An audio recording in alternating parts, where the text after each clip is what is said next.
habrán otros cursos de psicología, de arquitectura. Bueno.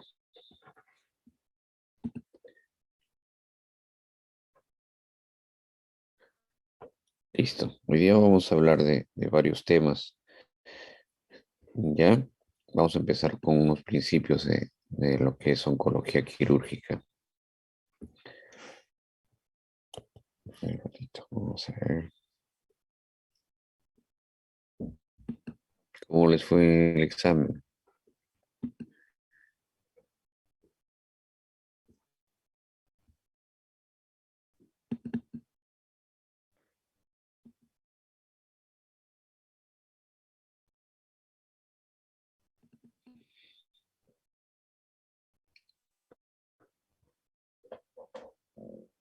Les preguntaba cómo les fue en el examen. Hola, doctor. Creo que fue todo bien. Ya, perfecto. Igual vamos afinando si es que hay alguna duda para que las evaluaciones sean, pues, más o menos eh, consistentes, ¿no? Que no tengan problemas en desarrollarlas, ¿ya? Ok, vamos a hablar hoy día de oncología quirúrgica, algunos principios oncológicos, básicamente basados en la parte de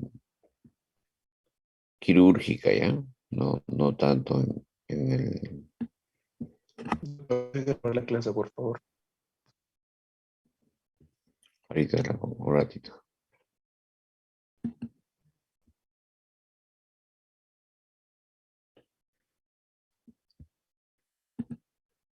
Ahora sí, está para grabar, ¿no?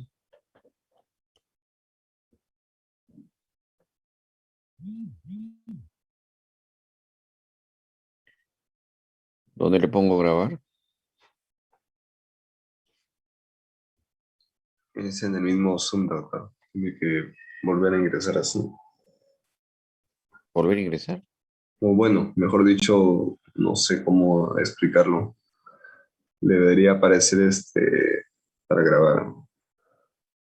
Sí, no aparece. A ver, vamos a ver. Ya sé qué voy a hacer. Un ratito voy a dejar de compartir. Y ya.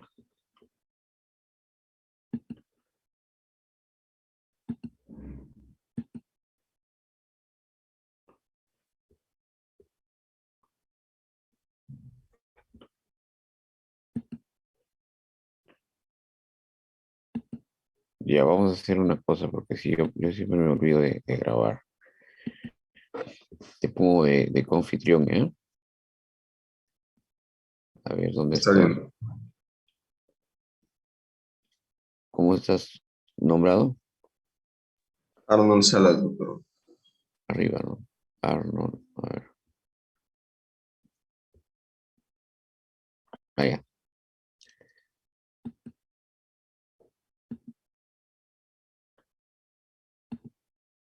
ya. Entonces tú mejor haces eso. Tú manejas la parte de grabación. Puedes hacerlo, ¿no es cierto? Recording in progress. Listo. Sí, doctor. Chévere. Entonces ahora sí compartimos pantalla. Y bueno, vamos a hablar pues de lo que es algunos principios oncológicos, ¿no? Ustedes saben pues que lo que se produce en el cáncer son algunas alteraciones, ¿no? Y van a estar basados por lo siguiente: autosuficiencia, insensibilidad de señales inhibitorias del crecimiento y evasión de la apoptosis o muerte celular, ¿no? Y una capacidad de replicación limitada. Esas cuatro son las más características. Además de ello, hay angiogénesis o generación de nuevas circulación, ¿no? O nutrición vascular, invasión y metástasis, ¿no? El cáncer, como ustedes saben, se está incrementando en el mundo y es esencial conocer la biología de ello, ¿no?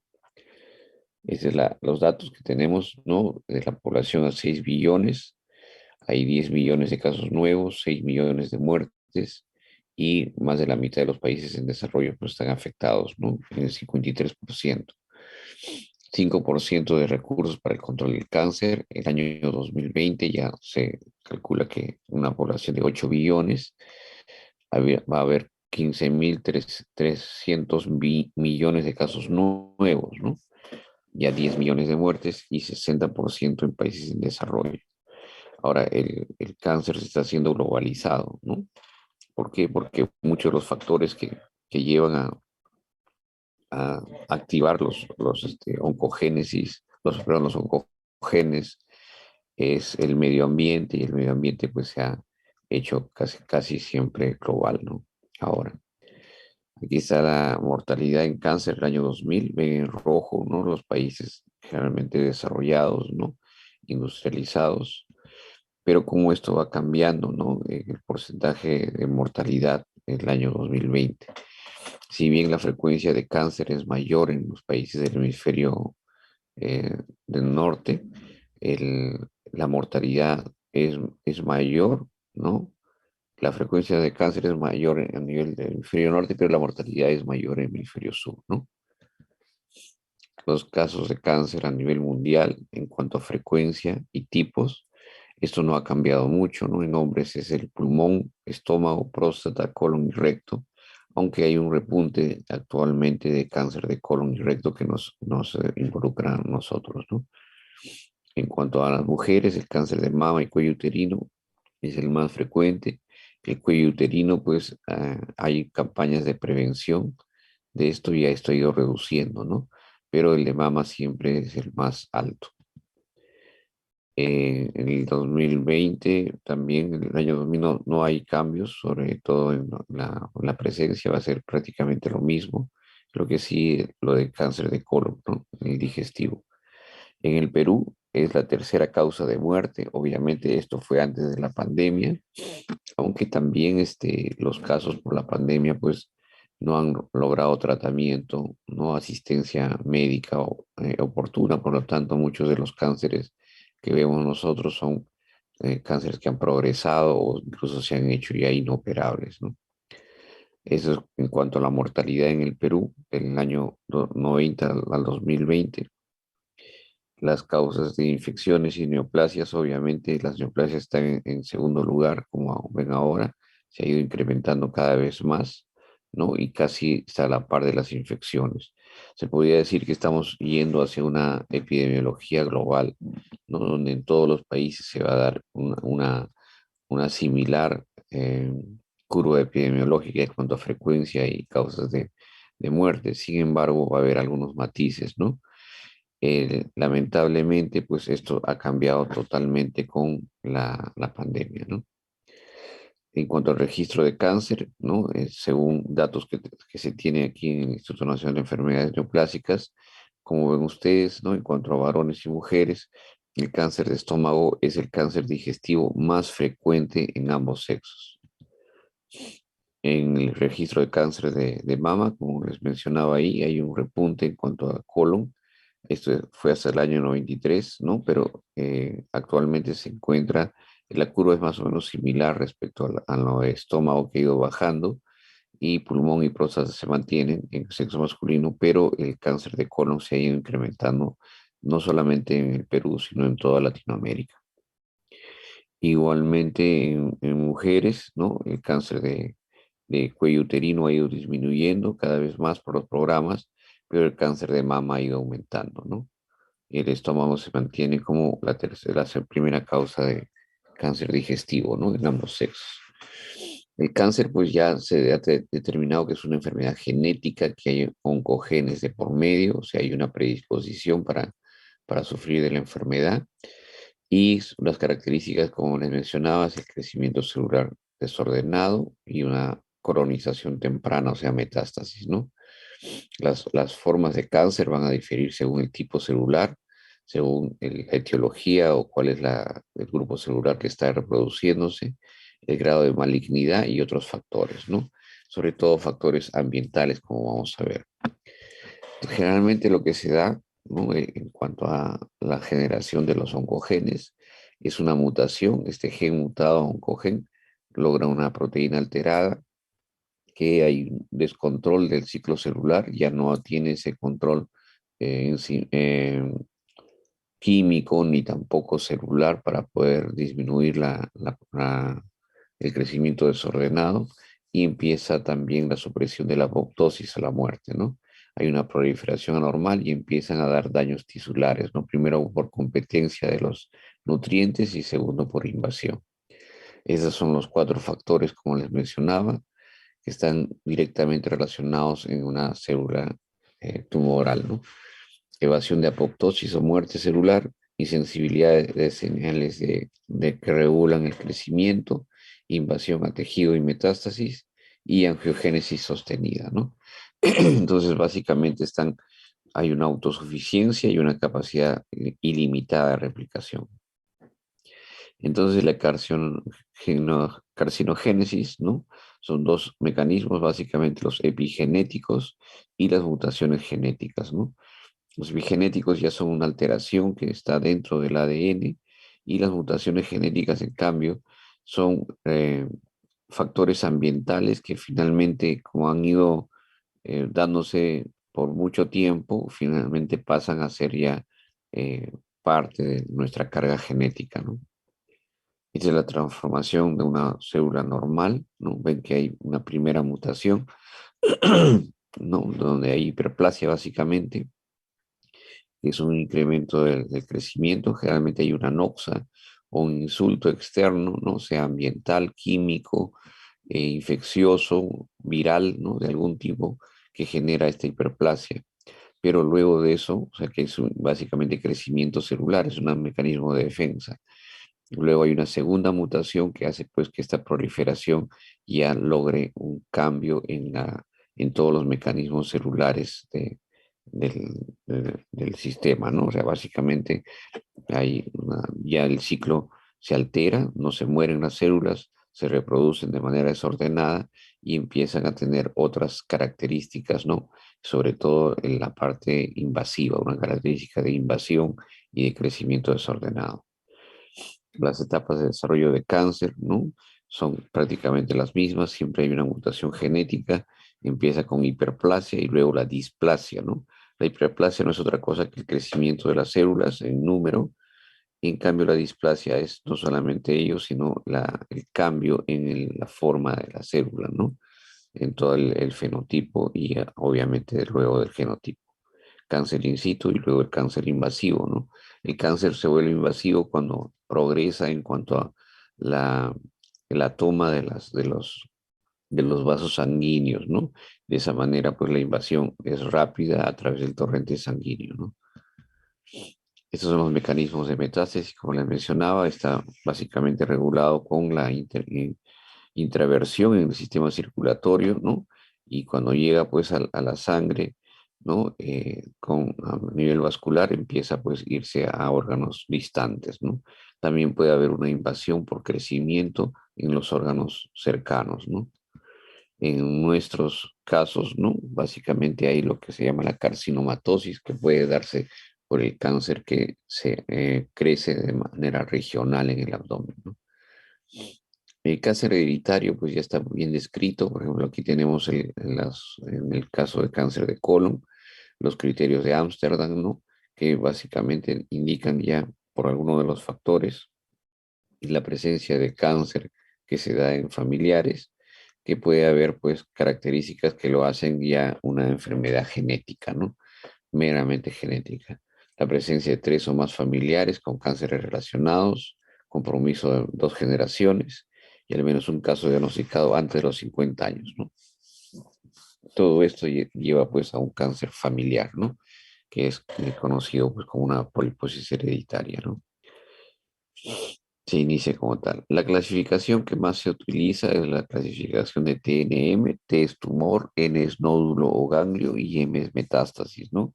Cada uno de ellos se va calificando según el tipo de cáncer digestivo en este caso, ¿no? Es el que más se utiliza para poder diagnosticar la enfermedad. La clasificación parte pues del TX, que es un tumor que no puede ser evaluado, T0, que es el cáncer en donde no hay evidencia de tumoración, ¿no? el TIS, que es un in situ, y T1, 2, 3, 4 va a depender del tamaño y la extensión del tumor, ¿no? Tumor primario. En cuanto a los ganglios NX, es que no es posible evaluarlos, N0 que no existen ganglios, ¿no? Que estén comprometidos, N1, 2 y 3 también según la extensión, si los ganglios son regionales o son ganglios que son distantes, ¿no? Eso es importante ver nosotros y sobre todo el concepto de ganglio centinela que lo vamos a ver. Y la metástasis de igual manera, ¿no? X que no se puede detectar, 0 que no hay y M1 cuando ya hay metástasis de distancia. El estadiaje pues va a ser muy variable, va a depender mucho del tipo de célula, el tipo de órgano, la forma de reproducción, etcétera, ¿no?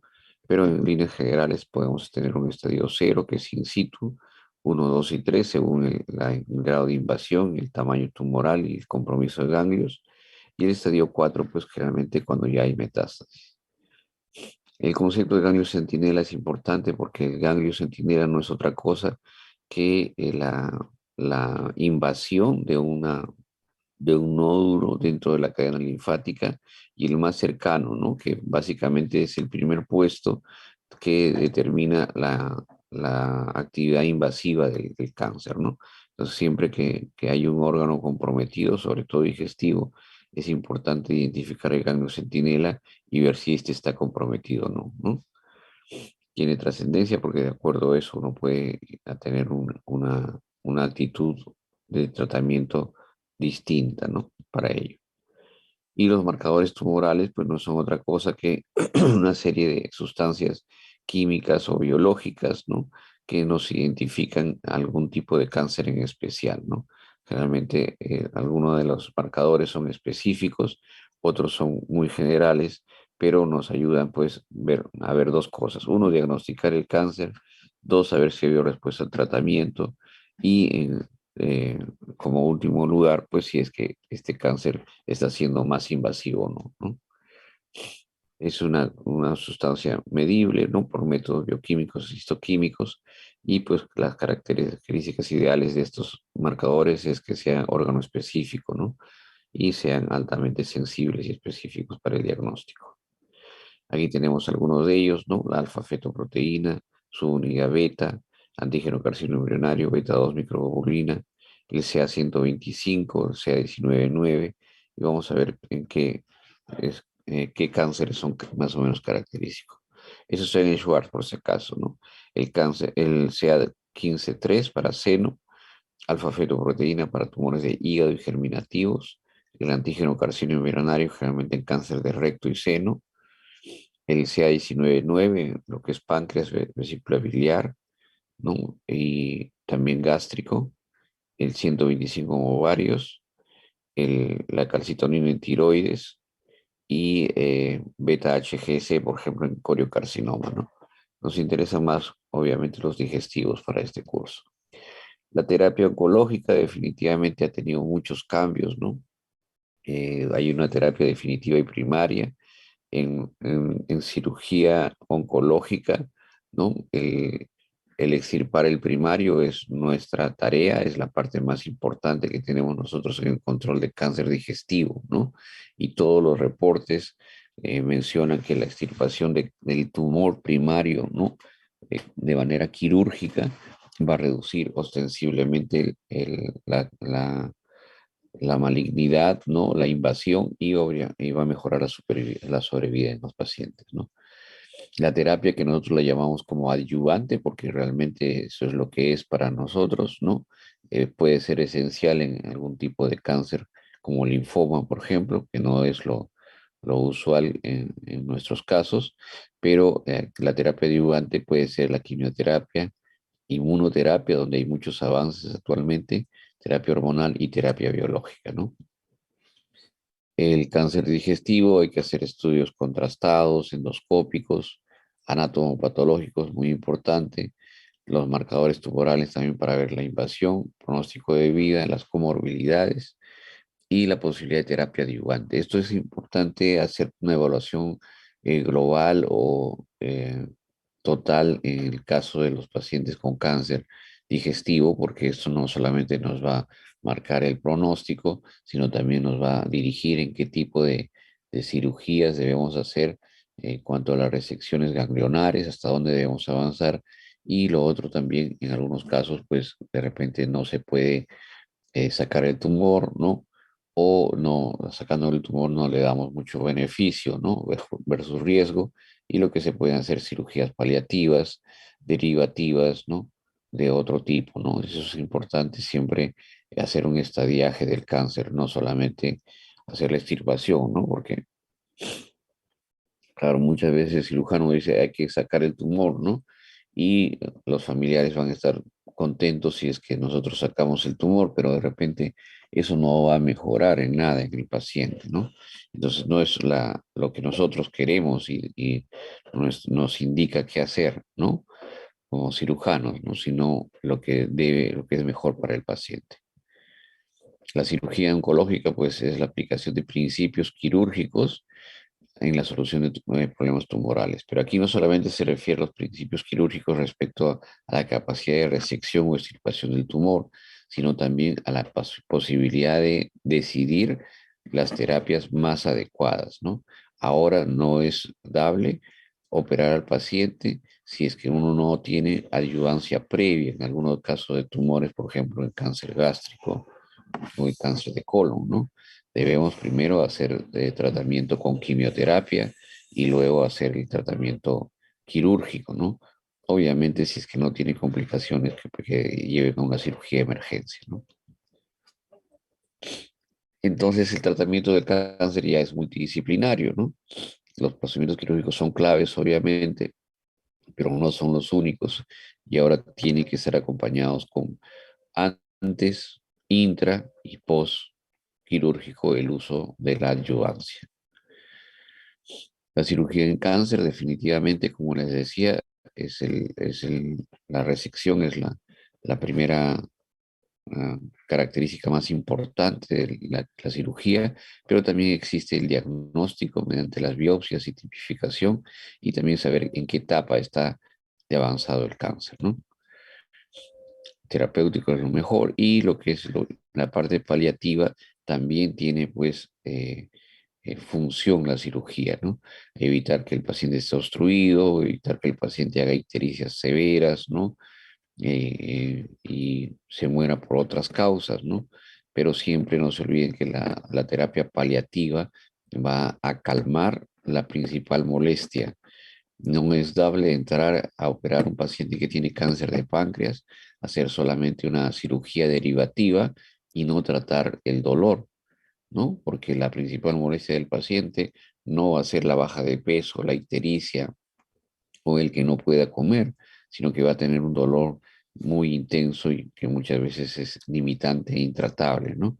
Entonces la cirugía paliativa debe ser diseñada para calmar las principales molestias, ¿no? No solamente el éxito quirúrgico respecto al tracto gastrointestinal. Los porcentajes de curaciones, ¿no? Miren, es altísimo para la parte quirúrgica, 62%, y el resto va reduciéndose, pues, cuando son tratamientos individuales, ¿eh? La terapia quirúrgica, entonces, lo que hay que hacer es estratificar la enfermedad, hacer una laparotomía o laparoscopía. Ahora usamos mucha laparoscopía. Hace 4 días operé una paciente, ¿no? 45 años, que venía con una distensión severa, líquido libre en cavidad, parecía que un apéndice, una paciente obesa, eh, 140 kilos, ¿no? IMC alto, más de 35, una obesidad mórbida. Felizmente hicimos la paroscópica, ¿no? Pensando que era un apéndice y lo que era una siembra tumoral. Parece que era un cáncer de ovario y pues la paciente tenía carcinomatosis. Pues la paciente ya está de alta porque felizmente el procedimiento fue rápido, ¿no? Se hizo una biopsia, por la paroscopía también, se tomó muestra para ver el estadiaje, ¿no? Para Papa Nicolau, esta es la muestra que se menciona ahí, el PAP, y luego ya veremos si es que la paciente, pues, qué tipo de tumor tiene, básicamente es para tratamiento oncológico, ¿no? No quirúrgico, no resecable. También hay que hacer la resección con márgenes sanos, ¿no? Vamos a ver cuáles son los márgenes en el tipo de cáncer según el órgano. La disección ganglionar regional, esto es importante, es lo que ha cambiado probablemente, lo que más ha cambiado la evolución de los pacientes oncológicos, ¿no? Y hacer una reconstrucción anatómica, obviamente, ¿no? Y la terapia adyuvante. El cirujano oncólogo, pues no es otra cosa que un cirujano general que aplica los conceptos de cirugía oncológica y lo que hace, pues ya se ha estudiado esto en lo que es este volumen hospital y volumen cirujano, ¿no? Cuanto más hagas un procedimiento, más eficiente se va a volver. ¿Qué debe conocer el cirujano oncológico?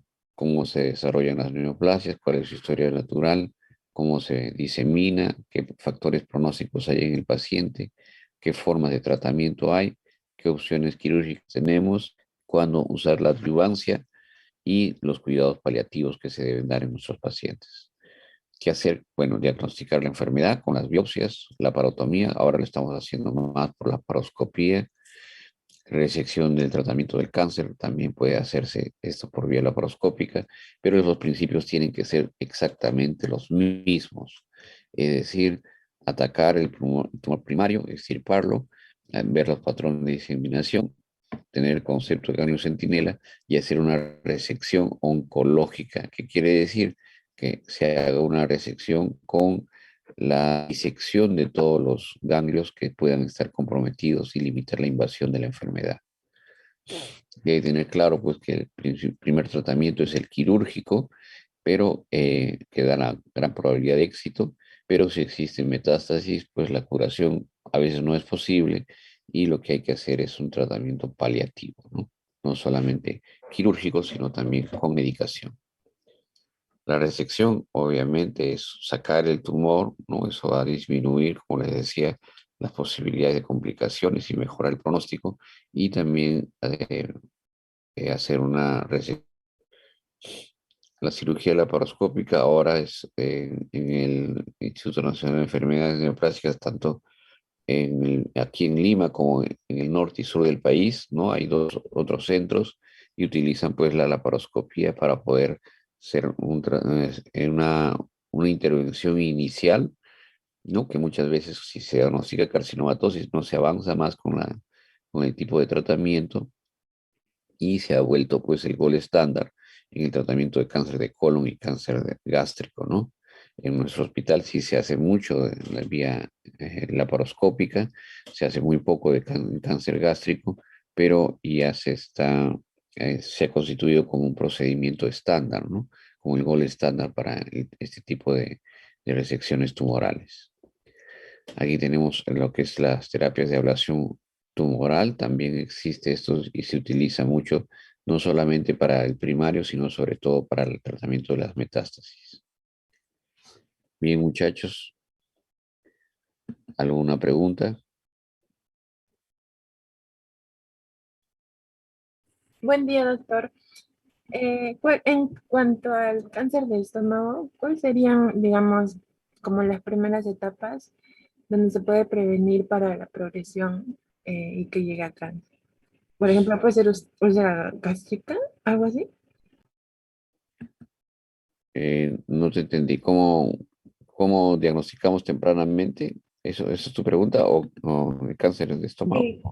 Ajá. Por ejemplo, en cáncer de estómago, ¿no? ¿Cuáles serían las primeras etapas donde nosotros podemos prevenir que haya una progresión a cáncer? El problema del cáncer de estómago es que el,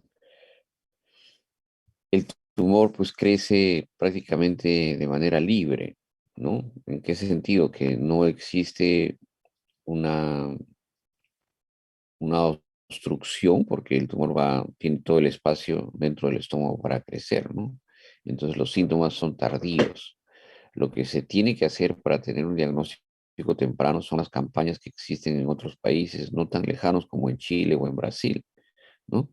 Que cada vez que el paciente vaya a hacer un examen eh, por su trabajo de manera ocupacional o incluso campañas de detección masiva de cáncer en poblaciones que pueden tener factores de riesgo, es hacer las endoscopías. O sea, la mejor forma de diagnosticar un cáncer es cuando no está dando síntomas, ¿no? Y eso es mediante un programa de endoscopías, en este caso digestiva alta, solamente diagnósticas, ¿no? Entonces, en todos los pacientes mayores de 50 años, ¿no? O en pacientes que tienen algún factor de riesgo de neoplasias, tanto familiar como en en su primera o segunda línea, o este cáncer en la misma persona diagnosticada, debe hacerse una endoscopia digestiva alta, ¿no? De esa manera se puede detectar tempranamente. Porque de otro lado, los cánceres que dan síntomas como baja de peso, como síndrome pilórico y todo eso, definitivamente, o sangrado, una hemorragia digestiva, son cánceres que ya están de alguna manera avanzados, ¿no? Entonces no es lo ideal, ¿no? Lo ideal es hacer el diagnóstico temprano vía endoscópica. Y los diagnósticos con marcadores tumorales no son certeros, pues definitivamente lo que hay que hacer es tener programas de diagnóstico temprano endoscópico. ¿Ya? Entiendo, doctor. Entonces, ¿no es que una úlcera gástrica progresa a cáncer? Así no es, ¿verdad? Claro, la úlcera gástrica son dos enfermedades. Una cosa es la úlcera péptica y otra es la úlcera por cáncer gástrico, ¿no? Si bien pueden dar manifestaciones, ¿no? Muy similares, la gran ventaja, si se puede decir, es que los problemas de úlceras benignas son los que dan mayores manifestaciones, ¿no? Incluso, como les pregunté en el examen, son las causas más frecuentes de sangrado digestivo. Entonces dan un diagnóstico relativamente temprano, ¿no? Si ustedes tienen un paciente que ha tenido hemorragia digestiva y que tiene Helicobacter pylori aislado, entonces definitivamente las posibilidades de que el paciente pueda desarrollar a futuro un cáncer gástrico son altas, ¿no? Ahora, si tienen una úlcera gástrica, todas deben ser biopsiadas, ¿no? De esa manera ya pueden ustedes tener el descarte de enfermedad oncológica per se. Pero generalmente las úlceras que se presentan no son oncológicas, ¿no? Son las que dan manifestaciones, mejor dicho, ¿no? Sino son por producto de la enfermedad ulceropéptica. Listo, gracias, doctor. Ok, vamos Doctor, a... yo Sí, tengo una dime. pregunta también con relación a lo que dijo, solo para poder aclarar. Es primero, nosotros tenemos que pensar en un tratamiento que sea médico, o sea, quimioterapias, ¿no? O los biológicos, para después pensar en la cirugía. No, O esto no me quedó muy claro, esta ya, parte. ya, perfecto. No, si ustedes tienen el diagnóstico de un cáncer digestivo, lo primero es la cirugía. Sin embargo, un buen grupo de pacientes se benefician con tratamiento adyuvante. ¿Cómo así? Si ustedes tienen un cáncer de colon, por ejemplo, en el lado derecho, ¿no? Y este cáncer es un cáncer obstructivo, entonces, y ven que las posibilidades de resecarlo son difíciles, el paciente no está con una obstrucción severa, completa, ni sangrando, entonces ustedes pueden darle un ciclo de quimioterapia, reducir el tumor y luego hacer la cirugía.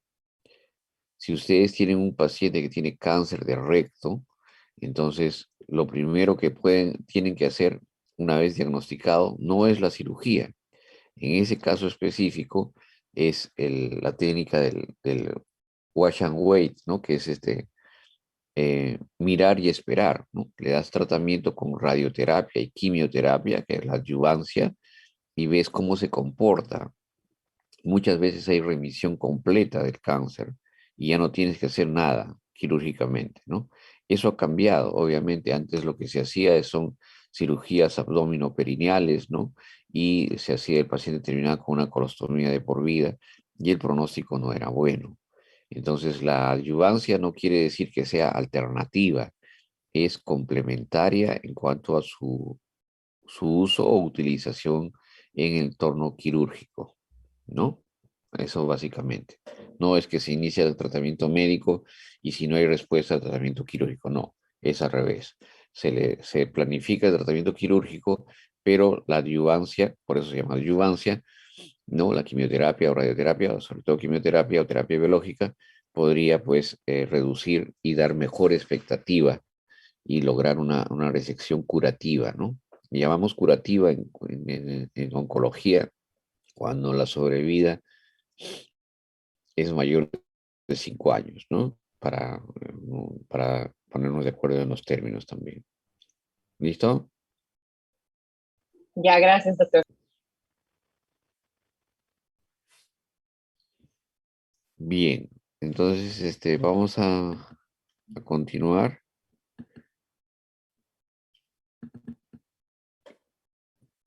Voy a hablarles ahora un poquito de la hernia diafragmática y divertículos esofágicos, ¿no? Están relacionados, por eso es que lo estamos presentando en este mismo capítulo, ¿no?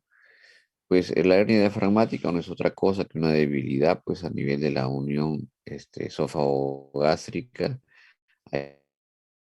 en la pared, que ven ustedes ahí dos músculos que están rodeando la parte del estómago, la parte superior, ¿no? Justo la incisura ancularis y la parte esófago-gástrica, y esos son los eh, eh, musculares, ¿no? Y eso junto con el diafragma dan pues la función de válvula, ¿no? Una válvula que es básicamente muscular, ¿no? Cuando hay una debilidad de esto o hay herniaciones o debilidades del diafragma, pues hay un ascenso y hay la formación de una hernia diafragmática, ¿no? Las hernias diafragmáticas pues son órganos que son defectos, ¿no? Como les dije, de la pared, ¿no? Y se clasifican en congénitas y adquiridas, ¿no? Estas son muy raras, ¿no? Y generalmente se dan producto pues de accidentes de tránsito o caídas, ¿no? O un incremento de la presión severo del abdomen que finalmente lleva pues a una disrupción, ¿no? Y una presencia de hernia. Entonces, generalmente siempre hay un antecedente traumático en estas hernias adquiridas. Lo más frecuente es que sean congénitas. Las hernias diafragmáticas se podemos clasificar como hernias del hiato. Como vieron en la primera imagen, no es otra cosa que el prolapso del estómago hacia el tórax, ¿no? A través del hiato esofágico. El hiato no es otra cosa que la unión, ¿no? El orificio, ¿no? Que por el cual transcurre pues el esófago hacia la cavidad abdominal, ¿no? La hernia hiato es adquirida, ¿no? La más frecuente es debido básicamente a anormalidades en el tracto gastrointestinal superior. Vamos a ver ahora. Hay una serie de variantes, ¿no? En la unión gastroesofágica hay un incremento de la presión a ese nivel, esa debilidad se va haciendo cada vez más evidente y las dos variantes son, uno es por deslizamiento, más frecuente, en el 90% de los casos, y otro es pared esofágica. La pared esofágica generalmente se encuentra fuera del hiato, ¿no? O por lo menos cercana, pero no dentro del mismo mecanismo, ¿no? Por eso es que no son tan frecuentes.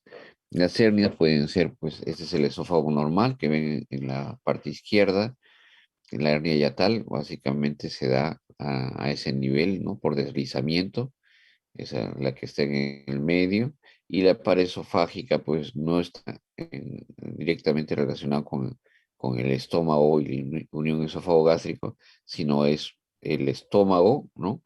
Parte del fondo gástrico se hernia y desplaza, pues, la zona yatal, ¿no? Entonces es una hernia yatal, pero paraesofágica, ¿no? No se debe a una debilidad, no son los mecanismos no son los mismos. Esta es la hernia yatal, la más frecuente, 90%, por deslizamiento, y esa es la paraesofágica, ¿no? Que generalmente se debe más a una debilidad del diafragma, no a la zona yatal de los pilares.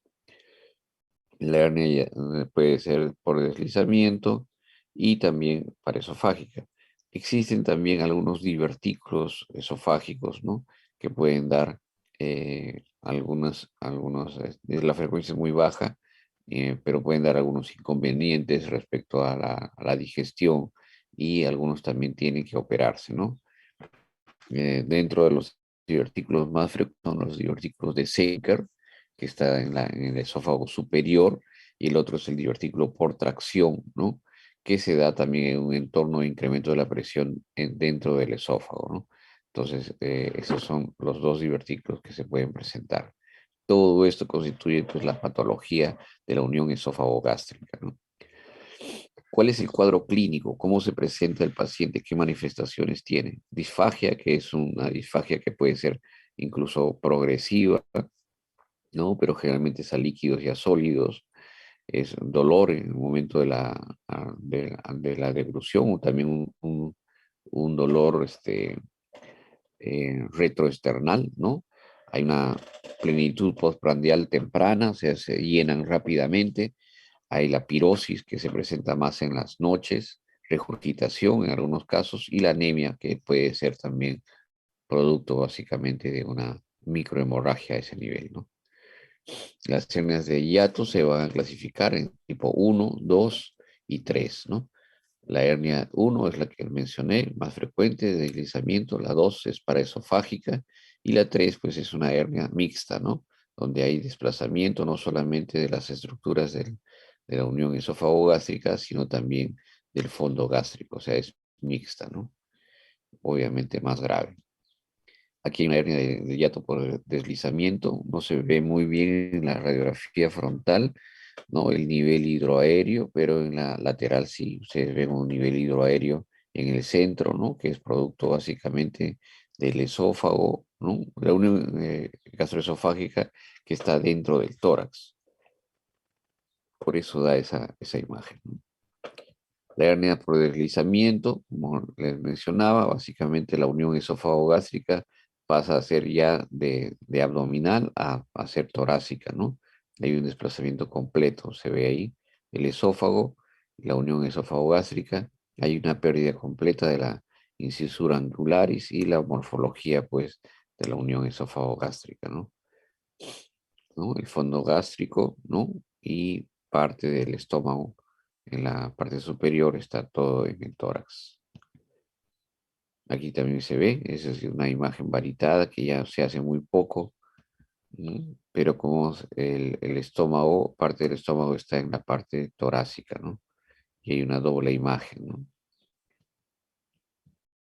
Esto es en una tomografía, se ve el estómago, ¿no? Y en el lado izquierdo se ve muy pequeño la hernia, ¿no? Que se ve más alta, ¿no?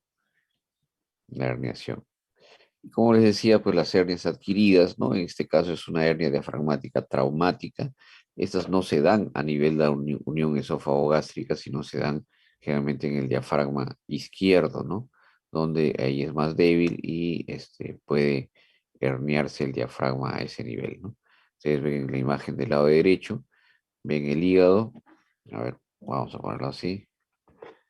Este es el hígado, aquí, este es el estómago y esa es la herniación, ¿no? Una hernia diafragmática. Aquí también vamos a ver una hernia intrapericárdica, que la herniación no ha sido a los costados o en el hiato, ni tampoco en el diafragma, sino hacia a la parte posterior, hacia atrás, ¿no? Entonces, en el pericardio se logra ver esta herniación, ¿no? En todo este estómago que está casi dentro de la zona cardíaca, ¿no? Pero alrededor. Las otras hernias son las hernias de Bogadec, que es una hernia eh, que tiene estas características, ¿no? Es un defecto posterior lateral del diafragma, carece de saco peritoneal, ¿no? Es una hernia congénita, ¿no? Pero tiene características de una adquirida y al contrario de la hernia de Morgagni, ¿no? Y la hernia del hiato, están siempre provistas de un saco peritoneal, ¿no? O sea, esta es una hernia que se produce básicamente por un defecto congénito. El paciente nace con esto y se va desarrollando por cambios de presiones, ¿no? Que puede dar manifestaciones también que requieran de tratamiento quirúrgico. Ahí tenemos la hernia de Bodalek, ¿no? Que es una hernia especial y es posterior, ¿no? Y el anillo de Shaskly, ¿no? Es otra cosa que la presencia de una hernia hiatal, pero la hernia hiatal se produce básicamente por un incremento pues de las fibras, ¿no? En cuanto a su función, las fibras del anillo, ¿no? Esofágico, y dan esa forma, esa imagen, ¿no? También son sujetos de tratamiento quirúrgico, que básicamente es extirpar ese anillo, ¿no? O sea, es como si estuviesen mucho tiempo herniado ahí y se va formando un anillo medio fibrótico, ¿no? Muscular, y requiere, pues, o sea, han solucionado la obstrucción, pero ha quedado pues la muesca ahí, ¿no? Y eso también requiere tratamiento quirúrgico. Como les mencionaba, el divertículo de Senker es en la parte de esófago superior, ¿no? Casi el faringo esofágico, y los divertículos pues tienen, que es otra patología dentro de la esofágica benigna, ¿no? Que generalmente se dan pues por alteración de la motilidad esofágica y secundarias a la misma, ¿no? Cuando hay alteración de la motilidad esofágica tenemos la calasia, que es lo más frecuente, ¿no? Hay una alteración del plexo mientérico a ese nivel, y eso hace pues que haya una dilatación muy severa, ¿no? Sea por degeneración, también por enfermedades, ¿no? Infecciosas, ¿no? Que degeneran ese plexo, y va a haber un espasmo difuso, ¿no? El esófago en cascanueces, como le mencionan, y el esfínter esofágico inferior está hipertenso, ¿no? Otras por alteraciones secundarias, como enfermedades del colágeno, pacientes que tienen esclerosis sistémica, dermatomiositis, ¿no? Lupus, pueden presentar este tipo de cambios a nivel de la motilidad esofágica. Hay una pseudoobstrucción idiopática intestinal crónica, esto se ha descrito, y generalmente por enfermedades neuromusculares, ¿no? Eso hemos tenido también algunos casos en la unidad de falla. El tratamiento de la hernia básicamente es un tratamiento que puede hacerse transabdominal o torácico. Generalmente nosotros lo hacemos transabdominal. La laparoscopía en esta parte, en esta región esófago-gástrica, ha demostrado muchas ventajas. Se reduce el vórvulo, se tiene un manejo completo del hiato, y finalmente pues se puede completar con esto, como se debe completar con una fundoplicatura de Nissen, que básicamente es utilizar el fondo gástrico como una especie de una chalina a nivel de la unión esófago-gástrica, para evitar pues que se retraiga, ¿no?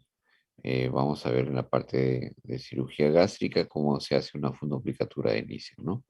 Otras también hay una gastroplatía de Collins en caso de esófago corto, ¿no?